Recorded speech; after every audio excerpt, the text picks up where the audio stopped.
Hi, Bryan Hancock here. Welcome to the latest episode of the Timberchase Financial Wealth Brief. A financial plan can be technically sound and still feel off if it doesn't fit the people living inside it. That's because money decisions are rarely just math. They're tied to deeper emotional drivers: security, freedom, family, accomplishment, and meaning. Your money personality is the pattern behind those drivers, how you naturally think, feel, and act around money. We sometimes believe that we make logical financial decisions, but often we make emotional decisions and we use logic to justify what we have already decided to do. Many people are already comfortable with personality frameworks like Myers-Briggs type indicator and the Enneagram. These tools can be insightful toward understanding our natural tendencies, along with many other personality type tests. I am also a fan of an article by Russ Allen Prince on entrepreneur.com that explores money personality types in a way that feels practical. You can link out to Prince's article in the show notes below. Here is a great question that tends to reveal a lot about your money personality. The question is, what do you want to achieve with your money?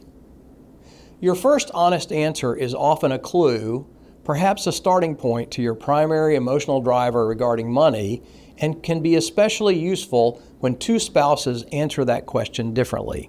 Using the Russ Allen Prince article as a framework, here are some common patterns that we see. First is the family steward. The core driver here is caring for the people you love. If your immediate answer to the question, what do you want to achieve with your money, involves children, grandchildren, education for them, family experiences, or being a safety net when their lives get messy, you might be a family steward. How does it show up? A family steward will filter financial decisions and behavior through the lens of doing what is best for the family. Often, for these people, nothing else matters. The second is the accumulator. The core emotional driver here is progress, achievement, and keeping score. If your answer to the question is, well, my net worth is $4 million and I want to get to $5 million, you may be what Prince calls an accumulator. Accumulators often appreciate efficiency, dislike waste, and prefer decisions that clearly improve the bottom line. Many are naturally frugal and may be skeptical of professional help unless the value is concrete and visible. They sometimes look at their account balances or their net worth daily, and they will always stay at a Hampton Inn instead of a Fairmont, even if they can afford the nicer hotel. They are not concerned with what others think of their financial position.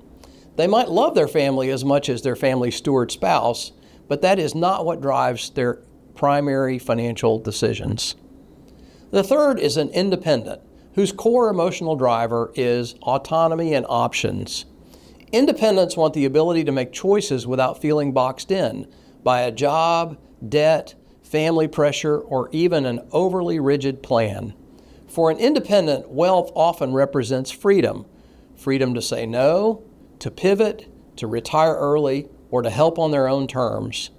The primary emotional driver of an independent is for the next dollar of net worth to equate to a degree of less control by others. There are several other personality types in the Prince framework. In our experience, the mogul is someone who wants to build an empire. The VIP is one who is motivated by being treated well, enjoys luxury, and might care what others think of their financial position.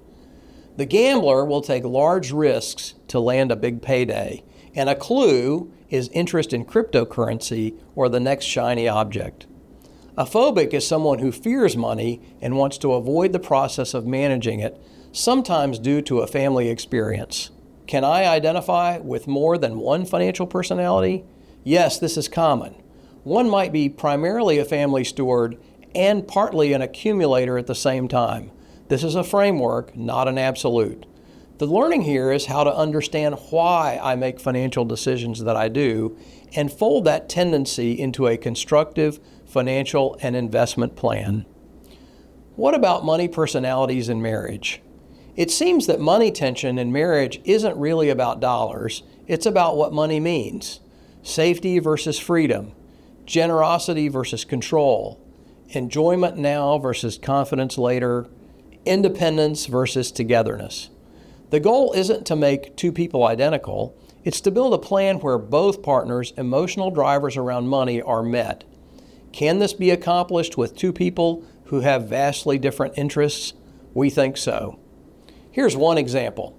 What if a couple is a family steward and an accumulator? The family steward tends to focus on people and needs in the present, helping children, supporting parents, creating shared experiences, being the steady one when life throws a curveball. The accumulator tends to focus on progress and long-term security, increasing net worth. The friction can look like this. The family steward says, "This is what family does, they need us." And the accumulator says, "Every extra expense chips away at the plan." There are planning approaches that can help with this dynamic, or any combination, and leave both spouses feeling heard. Take a look at our Cash Freedom Model article, which is linked below, for one tactic that can be helpful. The more financial complexity a family has, the more opportunity there is to achieve the needs of both people. So ask your spouse this question: what do you want to achieve with your money? Then do two things. Shut up. Let your spouse talk it out until finished, with no judgment, correction, or suggestion, or worse, a suggestion disguised as a question. Listen for the primary emotional driver underneath the answer, regardless of what personality label might be attached. When we ask this question of people we meet, sometimes it takes a while for the answer to form. This is where a better financial plan and a better relationship might begin. If you would like to have a conversation about what you would like to achieve with your money with someone who will listen long enough to hear your answer, let's schedule a call. Thanks for listening.